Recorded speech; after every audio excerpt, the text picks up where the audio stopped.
On this week's episode of the Jesse T Show, the amazing and powerful Seth and Jason Carver, founders of Twisted Cycle.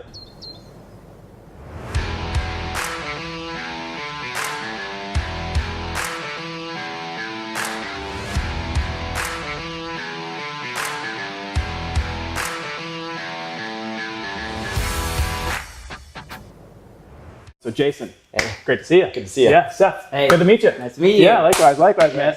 So, my wife goes to your gym, and there's a huge movement, I think, brewing in what you're building and what you're trying to do. And, it's a faith-based business venture. It's an amazing story, and I want to share that with the world as much as I can because I think you're both doing great things. So I just want to let the world know a little bit about Twisted Cycle and the Carvers, if you could tell the world about you guys. Cool. Yeah, so I would say that it starts about a decade ago. I was actually driving down to Columbus, Georgia at the time. That's where my girlfriend, my now wife, that's where her family lived. And so I was driving down there. My dad actually was diagnosed with lung cancer. And at that point, it had kind of turned into a terminal diagnosis. And so while I'm driving down, it's about a 2-hour drive, called my mom and I just asked her, I said, hey, does dad have life insurance? And her answer was, well, sort of. And that didn't really sit well. So I was like, what do you mean by, yeah, sort of? And she said, well, it's term life insurance. And so in 2 years, it actually runs out of its term. Yep.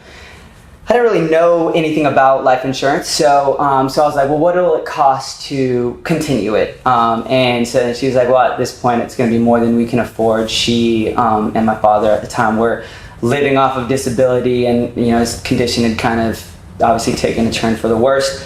So I was like, what would it cost? And so she said it's a little bit more than we'll be able to afford on our own. And so, once I got that number, I was like, well, all I have to do is earn, an extra $650 a month, and, I'll be able to continue this out. And so that way, Lord willing, dad lives for, 5, 10, whatever years, you're still taking care of it at some point.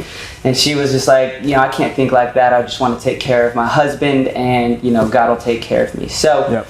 During that time, I was a full-time student at Kennesaw State University. I was a personal trainer at a gym, so I didn't have a lot of extra time. Sure. So, I was like, well, what can I do? So I thought boot camps would be the best. It was kind of at that point a pretty hot trend in fitness. And so I was like, this would be a way for me to spend 1 hour a day, 3 to 5 days a week, but I could get 15, 20 or whatever people in at one time, and it doesn't cap out my time. And I could still be a trainer at this gym and still go to school. Yep. So I started thinking about names, and then Dreambody came up. And so while I'm driving, this isn't a smart idea, but I was Googling to see if that name existed, and it didn't. So, and then I kind of developed this business plan, walked into my future in-laws home, and I was like, nobody talk to me. I need a pen, I need a paper. I'll be back in 30 minutes. Yeah. And I was like, I'll say my highs in a second. So write down everything, and ultimately come back, and we start Dreambody as a bootcamp company. Okay. Jason had been in another gym. We were working at separate gyms, but he had been in the fitness industry for about a year and a half longer than I had. So I knew that, he had a lot more knowledge in it. We're still relatively new to it at that point. So I was like, what do you think about this? Let's, do boot camps, but to seem relevant, let's start out with 2 locations. Yeah. And then that way people don't think it's this startup and there's only 1 or 2, we already have 2 locations. So I took a park down in Buckhead, and he took Piedmont Park down in Midtown. And so we put on our website that we had these 2 locations, yep. But never really did anything of it. So then 0 minutes of experience. 0 minutes, yeah. And so you gotta own it, fake it till you make it kind of thing, right? And then God called. Yeah. Yes. Okay. So we were actually driving to lunch to come up with a marketing plan. Okay. Right? Driving, get a random phone call. So I answer it, and this lady, she said, hey, I'm with Living Social. No idea what Living Social was. And so I'm like, okay, I'm sorry. Can you explain what this is? And she was like, well, we're similar to Groupon. We're a mass email coupon company, and we are wanting to feature a fitness boot camp company in Atlanta. Wow, okay. We see that you have 2 locations. Yeah. And I was like, hey, it's already paying off, right? And so then, so I was like, explain to me what's going to happen. She's like, we're going to send out a coupon. People buy the coupon, and obviously they then show up and whatever. And so I'm like, look, like we're just starting out. I don't have any money. You know, like we're actually on our way to a meeting to figure this out. And she was like, this is free. Wow. And I was like, I don't really understand. She was like, we'll keep the money that they buy the coupon with, but then this will put people in front of you, and then you can go forward from there. So then we started coming up with an offer, and so we came out with a 2-week free with you and a friend, because I figured somebody would more likely come if it was them and a friend. So, you know, that's kind of the coupon that we ended up coming with. So Jason and I get to the restaurant, and I'm like, we don't even have to think about this. And I'm like, 500,000 emails are going out in a month, and I was like, this is how we're gonna start. And But then that oh crap setting like hits you. And we're like, we need a schedule. We need equipment. Got to get really polished pretty quickly. Very quickly. I mean, so, but I mean, we did. And then that email hit, and I mean, hundreds of people bought it, and that ultimately launched us into, you know, this boot camp thing. And then from that, you know, we then added more locations. We actually ended up getting a couple of trainers. And at that point, that space was pretty crowded. You know, there's a lot of boot camps, and there's a lot of Groupons, and there's a lot of coupons going out. And, you know, so we kind of survived on that for a little bit, and it turned into then in-home personal training. All these people down in Buckhead. Was that a different way to attack it? Let me back up real quick, because just to give you an idea of like what this looked like. Well, like give the viewers and listeners like a real good overview of something. So I was down in Piedmont Park. So keep in mind, I lived up in Woodstock. So driving from Woodstock down to Piedmont Park twice a day. 2 to 3 hours at a time. Going down before rush hour, because I was getting down to the park that early. And then staying down there, running multiple hours. We were a super small boot camp, literally being overrun by other boot camps. Running through our boot camp. No way, no respect. No respect. And you know, and so we made these T-shirts that had like our price on the back. And, we were trying to find any marketing way possible, but Seth is going down to Buckhead, I don't know, probably 10 or 15 times a week. I was going down to Piedmont Park probably 10, 15 times a week. We did even a free boot camp on Saturdays, because we thought this would attract people. So we did a free boot camp down in Piedmont Park on Saturdays, where we piled up hundreds of pounds of dumbbells on a wagon to push it on a gravel parking lot. Oh my goodness. Oh my goodness. Most boot camps were all bodyweight stuff. So we're like, what is going to make another, because we knew boot camps were running by us. And so when somebody is over here doing a bear crawl and they look over at us and we've got dumbbells. How could you be different? We had music. We also brought down music. At the time it was just, you know, a drill sergeant person yelling at you, burpees, whatever. Well, we would put it inside of backpacks, and we'd go for a run, and then we started running near boot camps, because then they would hear that we had music. There you go. Those people have dumbbells. We bought backpacks that had built-in speakers. So when we that's pretty clever. You know, so just took the phone. We were just trying to be different, and we were, and it worked. You know, I mean, they grew, and you know, it was definitely it kind of catapulted us into different markets. That was the marketing strategy. It kind of like serendipity and fate took over with the connection point to Living Social, and then all of a sudden your ingenuity and the marketing techniques and just kind of guerrilla tactics, like. How can we attract more people?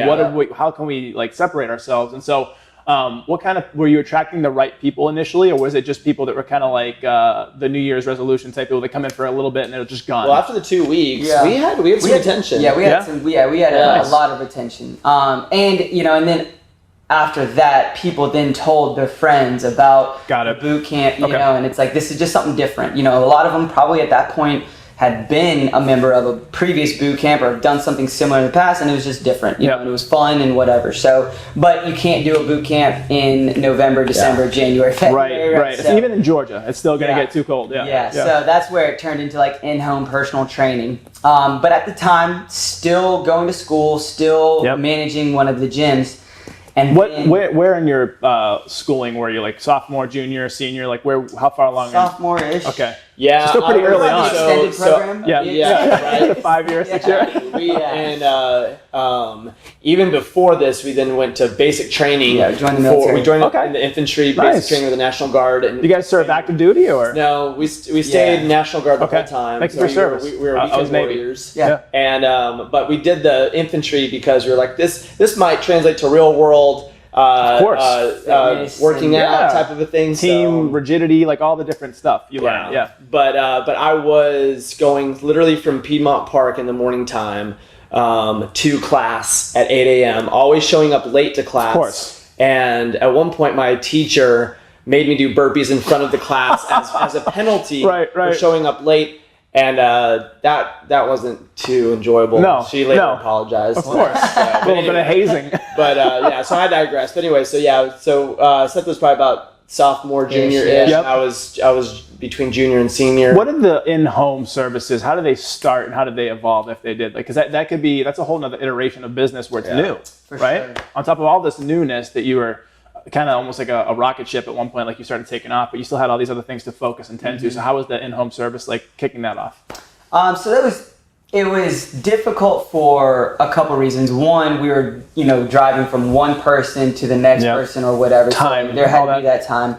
The benefit of having these boot camps in these locations was price point. People weren't buying a boot camp for the discount. Yep. They were buying it because they wanted to be outside or whatever. Community, fitness. Yeah, so when it translated into a much higher price tag, but the convenience of coming to their home, it wasn't really that big of a hurdle that we had to jump. It was more about time management and saying like, we're going to be in East Cobb on Monday, Wednesday, Friday. We're going to be in Buckhead on Tuesday and Thursday. Yeah, and having to plan and whatever. So that was always, I guess, the most difficult part of that part of the business, and then someone having a friend, but they being 30 minutes away, we either had to decide whether or not that was worth it or not. But we did take just about every single client that we could, and I remember making a Facebook post talking about going from Woodstock to Atlanta to Sandy Springs to Kennesaw to Woodstock and then back down to Atlanta. Wow. And that was regularly. Yeah, wow. And so it was so much ping ponging. But back then, we had to every single moment with each client, we had to earn their dollars, right? Sure. So every single day it was like this. We never knew if that client would tell us that was the last day that they were going to be. So you're giving the best you can give. We didn't do contracts. You weren't signing like you're going to stay with us like 3-6 months. Just good business. Like we're going to take care of you, and then eventually you'll take care of us. Yeah, kind of thing. But there was. Obviously sometimes like the creek dried up. Yep. Yeah. So talk about that a little bit, because most people that listen to the show are in some form of business or in some form of building something, and there are lean times. There are times to prepare for, and you learn that through seasons of business how to prepare for that. Like even in my business, being in financial services for years, I realized that this time of year is pretty slow. Yeah. And not a lot of people want to talk about wealth management or financial planning, this time of year. Yeah. So I stacked my deck months ago to make sure I had plenty of things to do going into the last few weeks of the year. So what were some of the things that you realized and found out pretty quickly, and how did you adjust to that? I would say that, first of all, I guess we always knew that it was a possibility. So we never waited until the creek was completely dry. And so we were always focusing on growth, right? So we were always trying to get, I don't know, like Jason said, I don't know if we ever turned down a client, because we knew that if we turned down that one, but then this one ended up stopping, now we're down 2. Okay. And so I think we always had the grow or die mentality. And then also we had, I was still working at a gym. I think you were still working at another gym, so we had multiple funnels, if you will. Yeah. So if one, kind of shifted or whatever, we could put a little bit more attention, to that. And that's kind of also where the second wing of Dreambody ended up happening, was the gym that I was at. They ended up selling. Okay. And so the owners were like, hey, we just sold the gym. Tomorrow you've got a new owner. And I'm like, do I have a job? And they're like, wow, between you and them. And I was like, awesome. So so ended up, that guy, he ended up walking in, and it turned out to be a better situation, because they were like, hey, we bought this gym because of what you do in personal training revenue. And I was like, well, that's kind of cool. Here's a raise. And I was like, hey. And I was like, this is already working out. And so then he says, I own 2 other gyms that combined, they do 20% of what this one gym does in personal training. Wow. Can you teach my other trainers how you do it. And so at that point, light bulb went off in my head, and I said, not for free. And so he was like, well, come up with a plan and meet me for lunch. Yep. So we go to lunch that day. Other than the original Dreambody business plan, at that point, I don't think I'd ever written a business plan. So, I come up with what this would look like, and I structure this whole thing. So we meet for lunch, slide him a piece of paper, what I wanted my cut to be, percentages, what I would be in charge of, how it all How did work. you come up with those figures? That's important because, there are people that go from corporate to being entrepreneurs. There are people that go from the commission world to being a consultant and charging fees all the time. Yeah. And so how did that process look like for you in terms of coming up with the fees? Not to get too granular, but like how did you price yourself? So I knew what we were charging already per session, and it wouldn't make sense to increase that to increase my profitability. Sure. So I knew what my profit margin, what I wanted to make on a percentage wise. I was also a college student, so anything was like, this is better. Like if I can make $5 without actually having to be there, like to me, I thought that was a win. You're not trading time for money at that point. So at that point, I probably ran the percentages a little bit leaner than if I were to do it now. So at that point, I thought 15% for me and Dreambody, I guess at that point, was what I wanted the profit margin to be. So then from that, I knew that it also had to be worth it for the owner. So if by me taking over, he made less, it wouldn't necessarily make So there had sense. to be a slice of the pie for him as well. Or her. So I gave him a guaranteed slice of the pie, which, before he never had that. It just depended on what that month did. So, I gave him guaranteed percentages. I took my percentage, and then,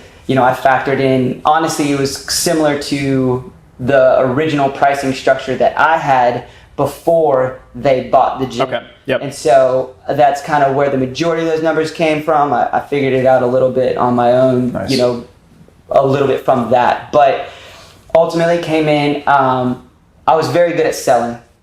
I was a good trainer, great salesman. So I taught the other trainers the system on how to sell. And the art of the sale and like what to look for. And so where did that sales acumen come in? Was it part natural? Was it part learned? Like where do you attribute that to? So with the previous gym owners, they had a district manager. And so he sat down and he taught me how to sell. I'd never sold before. So he kind of gave me a script and, I guess a little bit of structure. Yep. And I was terrible at it. So after I struck out multiple times, I started writing down what I thought I said right and what I thought I said wrong. Okay. And then next time, I just try to take some of those cons and turn them into pros. And then eventually I got to the point, like the working on it, working on your pitch. Always. Yeah. So I got to the point where that pro and con scale tipped into the more pro side. And at that point is when I started selling. And I was like, oh man. Yep. So I wrote it all down, and I had about a 7-page script. Wow. I would just plug and chug goals, member, names, different variables. You had a system for it, and you can kind of just situationally adjust if you needed to. Yep. And also, like, the better I got at it, the more interested I got into it. So then I started reading books and started, kind of. Who are some of the thought leaders or people that you emulated some of their information when it came to like finding out sales acumen from these people? Let me see. So I read From Good to Great. Yep. And there's some of that, like, that was almost too big of a scale for me. So I felt like a lot of that was applicable, but wasn't applicable at the time. Like, that's where I wanted to get to. And so some of the things that they talked about implementing, I didn't think was realistic, at that point. Sure. So that sales acumen piece was super huge. For sure. And being able to build out a process and have something that's duplicatable. And I'm sure that even to this day, you're always refining it and getting better at it. Always. Yeah, one thing that, that we've always taught our clients is that competence will breed confidence. Sure, and I believe we it. teach that to our clients. We also teach that to all of our sales associates. It's like, that's why the script in the beginning is important. So you have, confidence with your words. And then once you can actually fine tune that, then the confidence will be natural and the personality will be natural. And that's ultimately where we want to take all of our sales associates. And that's what we did with these gyms. It's super important. So one of your biggest fans and one of your clients is my wife, Alicia, and she loves what you're building and what you're creating and the movement, so to speak. And we both come from the sales background. And so your confidence does come from your knowledge. And so you can exude that. And then also being able to duplicate, whether it's new hires or whether it's being able to train people, and even for scalability. I mean, having those things in place, like, you can't live without them. Yeah. Yep. Yeah, so ultimately we just kind of took that process and, ended up growing, the revenue stream of these gyms in the personal training department drastically.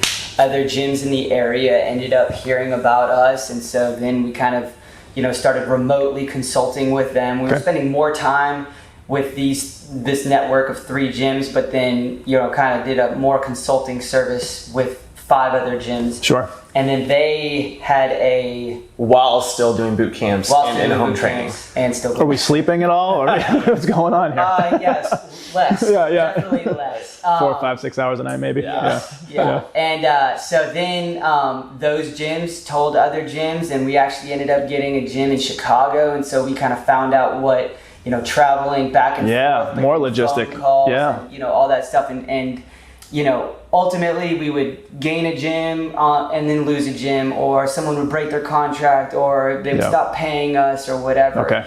And it got to the point where I was like, I don't want to live the rest of my life with one person not answering their phone call away from not you need some sanity and some clarity and some backup and some security. I then got married, and so it was like, and I was doing this travel thing, and once a month I would go to Chicago. We would have drill once a month with the military. So I was gone now 2 weekends out of the month, and just a lot of back and forth and uncertainty. So I started thinking, I'm like, well, what if we, had our own spot? We could take, it was extremely beneficial because I was able to learn from all of these other gym owners' mistakes. Yeah. And I would go in there, or we would go in there and solve them without having to have cost us the money to make the problem, right? Yeah. So we got to come up with solutions and without, the overhead of mostly profit essentially for those types of transactions. For sure. Yeah. And so then, we kind of molded over. Jason had a ton of in-home clients, and just again the scalability of that, driving back and forth, and obviously the biggest overhead of that point is time. Yep. And so we were like, well, if we can have our own studio and back-to-back everything, we can kind of condense but ultimately expand. Sure. Yeah, let me kind of just talk about how our first location kind of came about.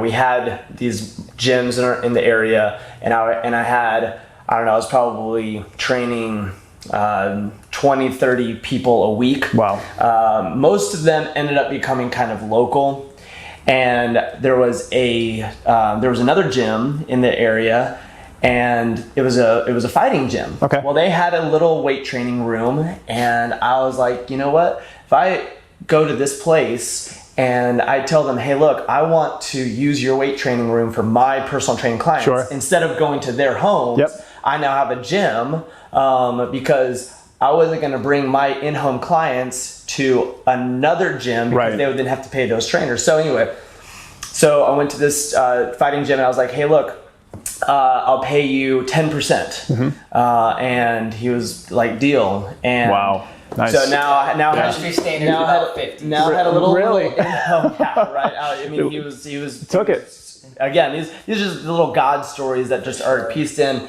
And so that was the personal training aspect. And then there's a little side thing that was going on at Kennesaw Mountain on Monday nights called the Mountain Challenge. Okay. And what is the Mountain Challenge? So this happened many years ago, where I just started bringing some friends to Kennesaw Mountain, and we just started doing some training up the mountain road. And similar to a boot camp. Very similar, just a boot camp-esque, right? By now I've had a lot of boot camp experience, right? Yeah. And so then it just started to kind of just grow piece by piece by piece by piece by piece. And I'll just have to put the story in for 15 seconds. Sure. I started having this feeling of I needed to use this as a ministry tool. Okay. And I was like, you know what? I need to go ahead and just pray over these people before we go up the mountain. And so I told the friend of mine, I was super nervous about this because being outspoken like that was kind of different a little bit. So I told my friend, I was like, hey, make sure I pray over everybody before we go. And I did. And we had a phenomenal training day. And from there, I promise you this is what happened. From there, like 20, 30 people extra started showing up every single week. Wow. And it became the largest outdoor boot camp in Georgia. That's incredible. So I was going to say it's got to hundreds at that point. Of people. If every single person that's been to the mountain challenge shows up on one day, there would be thousands of people. Yeah. Wow. Like, we can't go anywhere now without somebody having gone to Twisted Cycle or been a Dreambody client. Amazing for branding been and mountain challenge. Yep. So all that, now to funnel it back in, all that, we now had a network to now drive into a location. So that's where Seth started looking for a location. Yeah, what was the first one? So I live in Legacy Park in Kennesaw, so large community, and at the front of Legacy Park there's some retail space. And so a friend of mine, actually growing up, he was a real estate agent, and his agency was inside of that space. And so I called on it, and asked him some questions. It's been vacant for forever. And so we went through and looked at it, and and he's like, look, like we could offer essentially pennies just because they're probably desperate and whatever. Yep. So we ended up doing it, signing a lease. $720 a month was my rent. Super inexpensive for brick and mortar. Extremely inexpensive, but I thought that was so much. Of course. I never had overhead before, right? Like we were always either in a boot camp or somebody else's gym. And so all of a sudden now, like I was like, oh my gosh, but then I started thinking about it. I'm like, okay, so this is 2 clients. All I need, if we can just gain 2 clients from it, that pays that, and then it's a good way to look at it. From client 3 on, we're profitable. So pretty much immediately, we started signing people up. That's awesome. People heard about us. Legacy Parks, got 2,000 residents. Was it the first Twisted Cycle concept, or was it not there yet? Not yet. Okay. So I thought about the idea of Twisted Cycle, and so personal training was it's difficult to scale because so much of it has to do with the personality of that trainer. For sure. And so, we can only do so much from a sales standpoint, from a knowledge standpoint, but it has to be the right personality with that also. And so I had thought about, what if we had this kind of conveyor belt method of, cardio, weight, and have 2 or 3 different sections, and it kind of moved down a line. Sure. And then we can start another class while the other class is finishing, and just kind of have this, and from a scalability standpoint, cheaper for the members rather than personal training, but we can put 10 people in there at a time, which would ultimately be more revenue than one Still kind of a personal training feel in a sense, because it's more intimate, there's more focus on people, you can have more time with them, but you are growing your business at the same time because there's more people there. And at this point I'd kind of been in the personal training bubble.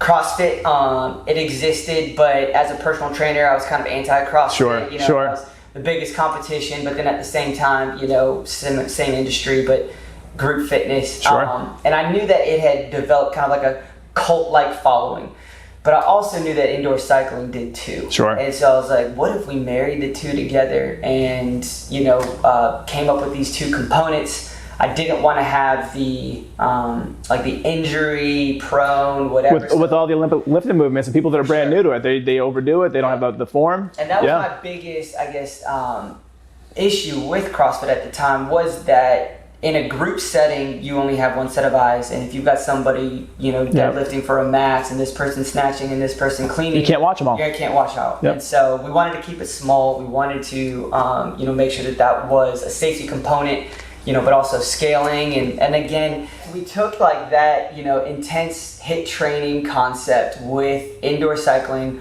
wanted to marry them together, have a small group training feel to it, but at the same time, we still had our personal training division, but we didn't have the space for it. Right? So we just had this, it was 1,100 square feet. 1,100 square feet, but that included an office, a lobby, and a bathroom. So we probably had around 600 square feet of functional space, which is actually divided into 2 rooms.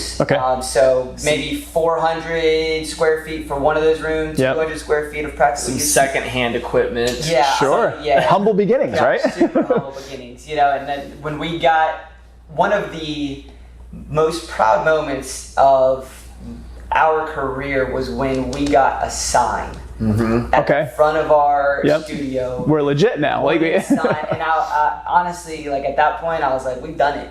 We've arrived. This was the dream, right? I think most trainers end up dreaming about having their own Sure. space. So when this sign goes up, I was, I don't remember the exact moment of it happening, but I remember just being like, this is it. Yep. We are so. Your name's in lights at that point. I mean, it's legit. It wasn't lights. No. No? Was it just wooden, paint? It was wooden. Okay. Yeah. But it was there, existed. I couldn't afford the lights because that's what the original awesome. proposal was, and that freaked me out. I was like, "Yo, I can't. Too much. I can't spend that much money." And how much money do you want to put? It's a vanity thing in a sense, but but it's also you need it. It's your branding. But how much money do you want to put into something that may or may not be revenue generating? Right. And at that point, I wasn't weighing the cost. We were on the back side, on the bottom floor of this thing, so no one was seeing us from the road or anything like that. So. And then everything else was vacant on that side. So if you were driving into this small little intersection and coming around back, then we were the only. Gotcha. Okay.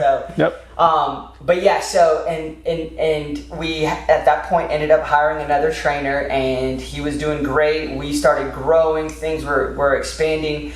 And that's when we were like, well, what if we do a group training session? Nice. And we knew that we couldn't do Twisted Cycle. We didn't have the space. We didn't have the funds. We didn't have any of that. And so then Jason came up with this concept called Type 2X. And I'll let you talk a little bit about that. I mean, Type 2X is just like your fastest twitch muscle fiber. Okay. So that's all it was. It's a super small HIIT training class. Nice. We probably could only handle at most like 5 or 6 people. Yeah. Okay. But we're like, again, going back to almost the very beginning when we were like, we need a marketing strategy, for now a group fitness. And then I think a lady came in and she was like, hey, I do a New Year's New You challenge. Yeah, so being at with like 100 people. Okay. Yeah, wow. being at the front of Legacy Park, we hadn't really tapped into Legacy Park. Okay. And so Jason and I met, it was around probably November, and our goal for that next year was to tap into Legacy Park. So we were going to come up with a strategy on how we can get more involved. Yep. I lived there, but it's not like we had kids that were... The roots weren't really established yet. Not at all. Yep. And Jason didn't live there, so it was just me that lived in that neighborhood, and I didn't have a network in there. So we were talking about, getting involved with Legacy Park. Yep. I don't know if it was a phone call, email, or a Facebook message, but basically this lady emailed us and was saying, hey, I do a New Year's challenge in Legacy Park with anywhere between 60 and 100 Legacy Parkers. Wow. And there you go. So more fate, right? Yeah. Could you put it on? We don't want to do it anymore. Wow. Can you do it? Yeah.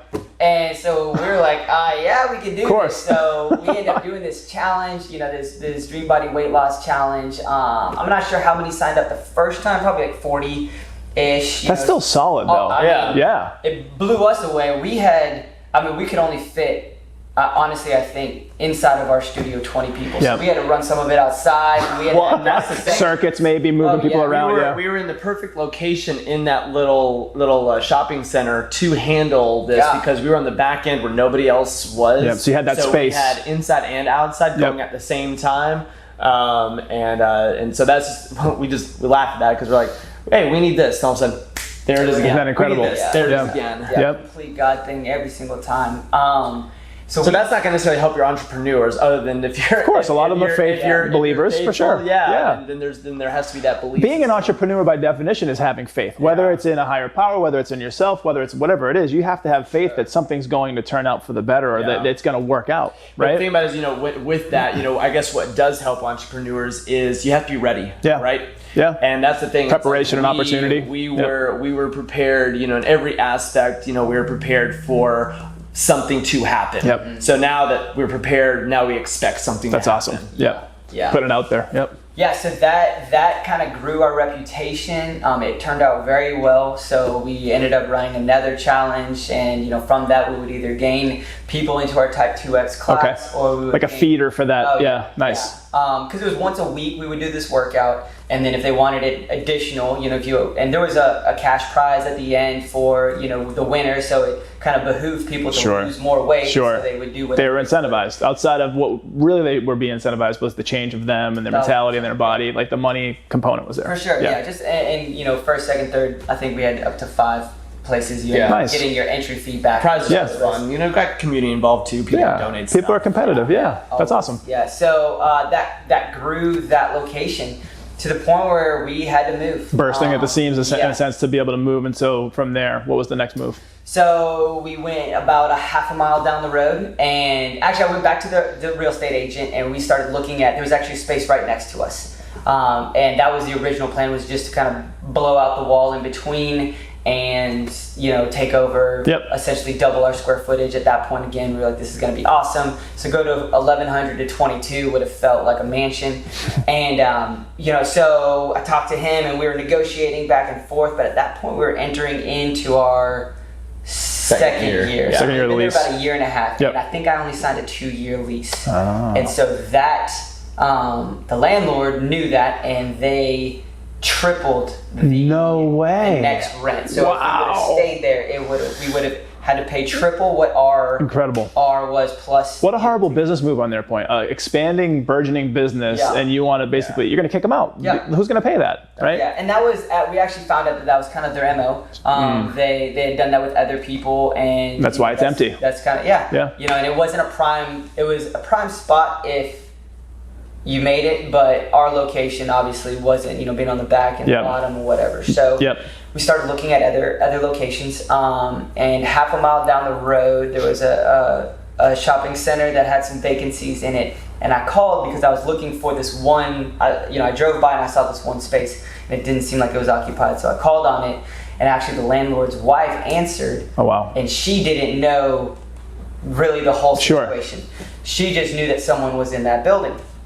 So she said, that's not available, but this one is. And so I was like, well, whatever, we'll go and look at it. Turns out that one wasn't available. Okay. I mean, it was available, but she misspoke. So I went and looked at this other location, which was 3,300 square feet. Okay. So we were going from 1,100, and I thought 2,200 was huge. So this one. Now you have the estate. Huge. Right, yeah. And so I was talking to the landlord, my real estate agent, and he's a dreamer, so he's telling me like, we can do a smoothie bar here, we can do it, and I'm like, and I'm like, man, I just want more rooms, more equipment, and more clients, serve more people, whatever. And we started talking, and this place was just too expensive. Okay. It definitely had potential, but at that point, it didn't make a lot of sense. I was still part-time with some of the other gyms. Sure. And so we were there for the majority of the time, but still doing a little bit with the consulting thing. So looking at it just logistically, it wasn't going to be feasible. So we decided not to, but then the landlord came back and we started negotiating it again, still in my current lease. And so I told him, I was like, look, the only way that this would work out, because I'm still paying this money, I won't renew my lease, but, I'm currently in this lease, is if you give me free rent for a couple months and then half rent for the next 6 months. Yep. That space had been vacant for about 2.5, 3 years, so he was a little desperate. Sure.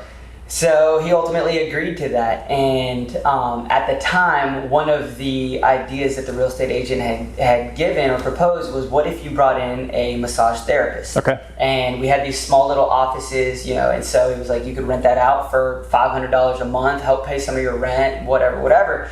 And so I was like, yeah, cool, why not? So I put it out on Facebook, and I said, hey, looking for a massage therapist for my gym location in Kennesaw, blah, blah, blah, blah. And then the landlord of the Legacy Park location ended up emailing me and saying, per your lease, you're not allowed to sublet. Okay. She didn't know that I had signed on another location, so she thought I was talking about this one. And inside of that location, there was another masseuse. Okay. So I think actually that masseuse had told. Probably was like, hey, what's going on? Yeah. Okay. It's chain reaction. Yeah, of course. So then I tell her, and I'm like, oh no, sorry.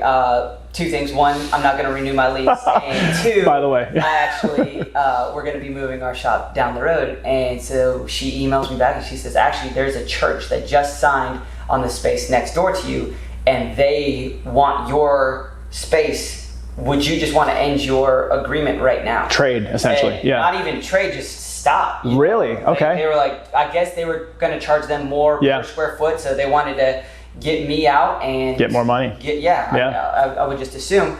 So I just responded, I was like, yes, what do I have to do? And then she just emailed back, your lease agreement is terminated. Wow. Another thing, right? Thing for sure. Yep. So that ended up happening. I'm still in my 3 months of rent over here, and I still have 6 months of half rent. Yep. Because I was expecting to pay this. Goodness, yeah. And and so we start training, and honestly, once that spot opened, I stopped doing all consulting and went all in. And I was like, this is it. So went all in for that.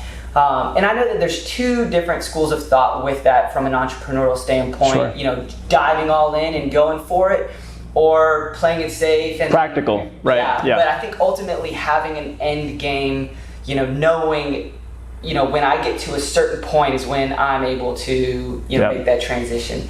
It was still going to be a leap of faith for sure. I was very uneasy about doing it, but ultimately made that transition.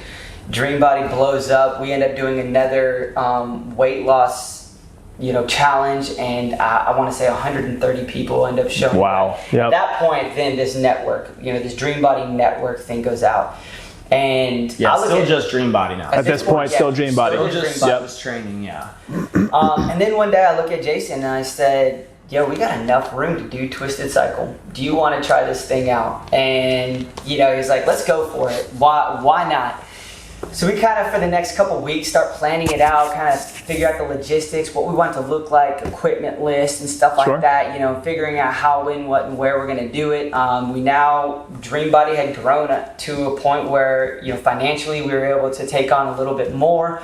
The only problem is we had never taught a cycle class. How about that? never taught a cycle. By the way, yeah. And so, what does that look like? So, do you go get some training? Do you just hire people that are, badasses for lack of a better term, that can do this? And then I'm sure you have to get all these bikes and all this stuff. Yep. Yeah. So we go and get the equipment list, and we put out an ad, looking for instructors and trainers. Okay. We needed more trainers at this point. Yep. So we ended up interviewing a bunch of people, but ultimately these two ladies, one named Kay and one named Tanya, which I'm sure your wife love Tanya. spoke highly of all of them. But so they end up coming through our door. We knew who they were. We had either been highly recommended, like, hey, you got to look at these instructors. One worked at, they both worked at separate gyms. And they also lived in Legacy Park. Okay. And that was at this point half a mile down the road from us. Wow. So they interview and we kind of share our vision and our dream, which at the time they were like, cool, that doesn't sound it's just words at that point, maybe. At this point, because we hadn't even had bikes at this point. We were just talking about the dream, and this is what we're planning on doing within the next couple months. And do you guys want to come on board and be a part of this? And obviously they said yes. And I mean, that is how Twisted Cycle started. What year was that when that conversation happened with Tanya and Kay? 2016. Okay, so a few years ago. So 3 or 4 years ago. That probably was the beginning part of 2016. Okay. We did a soft launch July of 2016, but then ultimately started Twisted Cycle in August of 2006. What was the first location for Twisted Cycle? Because I know you have a couple right now. In Kennesaw. In Kennesaw. Yep, Okay. Yep. So the space was kind of divided into a large room, which was 2,200 square feet, and then a smaller room, which was 1,100 square feet. Okay. And so we put Twisted Cycle in that 1,100 square foot side because it was kind of our side piece to Dreambody. Yeah. So Dreambody took up the majority of that room. Is that the location where it still stands today? It is. Okay, I've been there before. Yep. Yeah. Okay. So and it's a lot more expansive now, and there's a lot. Yeah. So we, by the end of the year, had to flip it. Yep. We ended up putting Dreambody on the 1,100 square foot side, and Twisted Cycle, we doubled the amount of bikes and drastically increased the equipment list. At that point, we probably had to hire 2 or 3 more trainers and instructors, and then we got front desk that we had never had before. Yep. In the beginning, the instructors, would sign up the members that were new, and I mean, it was in terms of what it is now, and the I guess the well-oiled machine that it is now was nothing like how it started. It was still in its iteration, like it's baby steps, right? You're running now, but you have to learn how to crawl. It's raising a human being. It's the same thing as creating a business. You have to start here, and then you'll eventually be here, but you have to learn the process along the way. So. One of the just like the fun stories that stands out when we were growing. When we had the smaller class, which was the 10-person class, the original model. Yep. We thought we had one format. and one model. Yep. Since then, we now have like 5,000 formats. They're endless. Yeah. And so we had one format, one model. And so when we went to the larger space, the original bikes that we had, the 10 bikes, we were renting those bikes. And so now we had to go to a bigger room, and we had to now fill that room with double the amount of bikes. And they're not cheap, those bikes. No, a couple thousand a piece. Goodness. Well, one of our trainers was actually working also part-time at another location, and that location was going out of business. And so they were selling their bikes. Wow. So opportunity and preparation. We bought 19 bikes. Yeah. We doubled our bikes. And instantly for half the cost. Sure. Yeah. And so now we own the bikes now. Congratulations. And, it's good to own them. We stepped it up, right? We own everything at the moment, right? Good. But so anyway, that's just a fun side story. That's incredible. Again, another like you talk about being prepared, being ready. Well, and then even the first person that we hired for front desk staff, she came from another location. Another gym, and knew the software that we utilized better than we plug and play. Than we did. She could train you essentially, help you. And that was honestly the reason why we hired her. Right. Well, smart. She got randomly fired. It was like this. It was this weird thing, and so we took her on again. Like these are just like the fun little stories. You have to hire to your weaknesses. Like in any business, if you're great at one thing and you know you're terrible at something over here, like partner up, hire someone that can like show you. Like be humble, right? Like know that you're not going to be great at everything, and hire to your weaknesses. I think that is an extremely important thing that people need to realize is not focusing on your weaknesses. Yep. I think that you replace your weaknesses. That's it. And I think that it takes a lot of self-reflection, and you have to take pride out of it. You know, as an owner of a company, you think that, you know, you're the only one or you're the best one for it or whatever. That saying, if you want something done right, do it yourself. I don't think it applies all the time to every single part of a business, right? And so we knew that we had this sales process. We had now this workout system. But we did know that on like a CRM standpoint, we weren't utilizing the software correctly. And, you know, I'm sure we could have gone through trainings or whatever and learned it. But at the same time, we knew that we did need a front desk staff, and this person coming in, you know, literally came in and reshaped it. CRM is so important. My world, my business. I joke with Alicia kiddingly. I'm like, it's like my second wife. Like I use it all the time, every day. What it gives to me in value, you have to use it though, because I've had CRMs before in the past I didn't even touch, and I would just kind of wing it. And now because I use it, so it's been incredible to use. So now you have this kind of serendipity of everything coming together, getting the equipment, getting the right people in place, getting the location kind of where you want it to be. How fast did you move from Kennesaw to our location where we're sitting in Ackworth in terms of getting this new location? It was about a year and a half. Okay. Our original business plan was going to be 10 people per class and only 20 classes, or I think 21 classes per week. Within 4 months of Twisted Cycle starting, we then moved to 18-person classes, because we had 19 bikes, one for the instructor, so 18-person classes and 36 classes a week. And a lot of those classes were selling out, and at this point, you know, Twisted Cycle was everywhere, and everyone kept on talking about it, and it was kind of weird, you know, for people to be like, "Oh, Twisted Cycle," you know, "Oh yeah, we're getting one up there." Right. That's awesome. And so then, you know, we knew that this area was growing. You know, it's a great location, close enough for us to be able to still manage it. And so we ended up again taking that leap of faith, and you know, then we had to obviously more equipment, you know, new construction, and that was one of the biggest, I guess, challenges was, you know, dealing with. It wasn't our timeline anymore. You know, if it rained, it backed it up 3 days. If the crew didn't show up, you know, and this permit didn't, you know, and so that you were dealing with other people's. Oh my gosh, yes, being in your business. That was very difficult.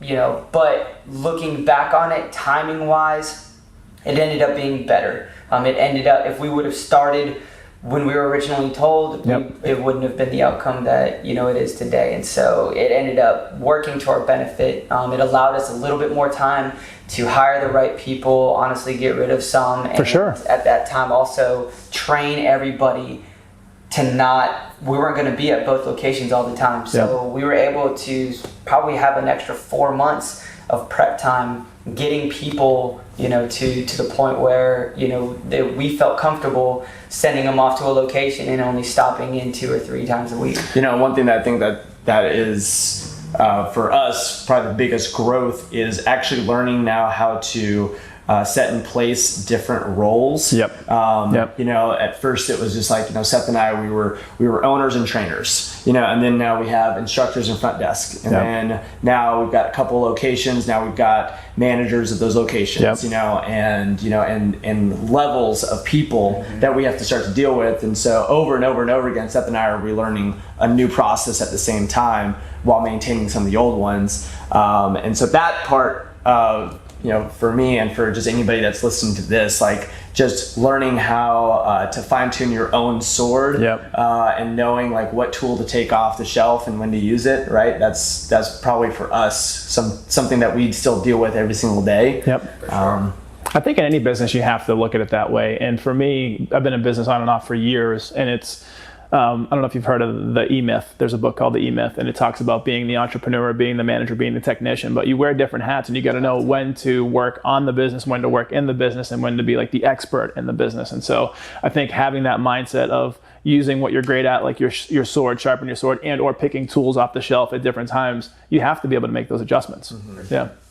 And from day one, we always said there was 3 things that we were going to care about: character of the people that work there, the community inside of the classroom, and the workplace culture. So character, community, and culture. Those were 3 things that we wanted to build Twisted Cycle around. So the people that we hired, we had to make sure that they were checking these boxes, and then ultimately protecting the culture of the environment. For sure. And then that would then produce the community that you said that your wife talks about all the time. I love it, and I'm not even a member yet. Yes. Like that. I wanted to do the challenge. I was like, I want to do that. When we were hiring people, we had a very strict hiring process. And all the employees that we only had at this point, like maybe like 5 to 6 or 7 or something like that.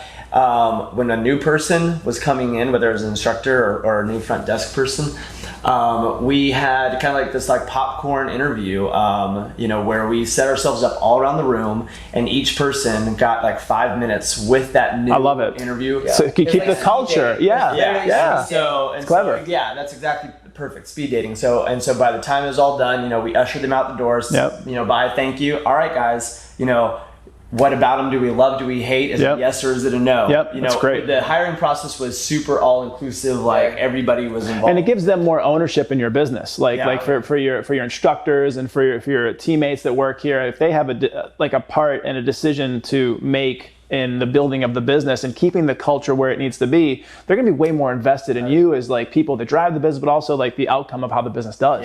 It's a super clever way to like make sure that people care about your business. For sure. I mean, because every single person that came in, I always say like, this is a family and we're wanting to adopt you, but I need every member of this family to be on board. If you become part of this family, then now you're in this decision-making process for the next one. And just like you said, like taking ownership of it. So it allowed a lot of probably potential bad eggs to not get hired. Smart. And then it also knowing that, hey, when you got hired, it's because every single person approved of you. So you kind of had something to live up to. And that community feel too, like, hey, I'm a part of something like your tribe, so to speak. Like you found where you fit in, and you want to like leave people feeling like they can count on you. It's like military, right? Like your battle buddy. They want to make sure they have your back. Definitely. So now we're looking at 3 locations. So you have 3 locations. You have so Kennesaw, Ackworth, Woodstock. And so now, with that 3rd location presents any new differences, and or from there, what is the rest of, the next plan iteration look like for new locations, and like what's the future look like for Twisted Cycle? Gotcha. So Woodstock, what was different about Woodstock was us going into a untapped market that didn't know what Twisted Cycle was. So there's been a lot more focus on brand recognition rather than just, hey, we've arrived. So the beauty about Ackworth and how quickly Ackworth grew was because they already knew that we existed. Going into Woodstock has definitely been a different beast because we've had to capture market share. And so that's been interesting. It's allowed us to think differently in terms of grassroots, boots on the ground marketing versus digital versus other forms of it, word of mouth, but what was working best, and ultimately working up to that skill. Different strategy per location. Yeah. Looking into 2020, kind of as we jumped off and got back into it, whereas you're looking to grow and you're looking to potentially franchise. Yes. And so what does that look like for you moving forward? So it's super exciting, and I think it's always been the goal. From day one, we knew that this was what we wanted to do. We wanted to scale, we wanted to franchise, and so every decision that we made was, would this work for 100 or 1,000 locations? Yep. And so that allowed us to filter a lot of decisions. And so it's that time now. We've met with a handful of potential franchisees and investors that are that a lot of them are members, or at least family of members that have seen the growth and somehow probably been impacted by what we've been trying to do. Sure. Here. And so I was one of those, by the way. Yeah. And so we're super excited for that. It's going to be an entirely different avenue that we'll be stepping into. So I'm excited about a new journey, and everything that comes with that, the challenges and the victories. But so that's a big part of what our future is going to be, is now shifting it into a franchise model. I love it. Yeah. And just being able to touch more people and help more people as you go. And so maybe even United States wide, getting out of Georgia, looking to expand. Oh, yeah. Nice. Yeah. We're actually looking. One of our corporate locations is going to be Auburn, Alabama. Yeah. Okay. Did you either one of you go to school there, or is it? No. My brother-in-law went there. Okay. But some of our really good friends go there. So you have a network out there. Yeah. He started a church down there, and it's fastest growing church in Alabama. Yeah. Okay. Yeah. So you can really tie everything for what your beliefs are, from faith, business, put it all together. Yeah. Nice. That's been great. So it's been, huge pleasure to kind of sit down and get you both. I know we've been working on figuring out a time for a little bit, and it was definitely well worth it. I think there's a lot of value here. I think there's a lot of people that can take from the journey and see the marrying of business and faith and working together as brothers, which we didn't even dive into a whole lot there in terms of, but it seems like your synergy, you play off each other very well. Yeah. And so just for the listeners and the viewers of the show, what's a good takeaway for them, a good go home message for them, just, your journey? I mean, really, I think it's about being prepared, kind of like we talked about earlier. And I remember when I used to mountain bike and I used to look at, 2 or 3 stones ahead at all times, and knowing where I was going, so that way I wouldn't hit the rock and root right in front of me. Yep. So for me, that's probably been it, is just always being in a place of readiness, and making sure that where we're going aligns with, first and foremost, our beliefs, and ultimately making sure that the relationships that stay important and super valuable, like, never get compromised. But I mean, going back to just kind of the origins of what this was, for our mom, and being it in a family structure, in a place that we can glorify God in. That's how I always plan and go forward, and that's how Seth and I regularly have conversations revolving around that. But just for the listeners, it's you gotta have a plan of action for a future goal, and just having that preparedness just over and over and over again. You're sure you didn't prepare for that? Because you said that very well. I did not prepare for that. So I hope I didn't ramble. You said very well. But anyway. No, you crushed it. So now, as far as people getting in touch with you and learning more about Twisted Cycle and the movement. So you could do it a couple different ways. You could either hit either of us up on Facebook, Seth and Jason Carver, or you could go to twisted-cycle.com. You can see some of our videos, you can see our locations, and then each one of those studios will have a contact information, which ultimately goes back to us. And even DreamBodyInc.com, we're still not out of the personal training. That still exists. A lot of our instructors are also crossover personal trainers as well. So we make sure that we're still able to service anybody that wants to increase their fitness. And just their health in general, but also just their community aspect and enjoyment of life. Like, we make sure that we have something for them. that's just really important that we'll never lose. I love it. Yeah. I love it. I love the story. I love the mission. I love what you're doing. Keep it up. If I can help and support in any way, I'd love to. But as far as this episode goes, he's Jason Carver. He's Seth Carver. I'm Jesse T. Be sure to catch us on the next newest episode of the Jesse T Show.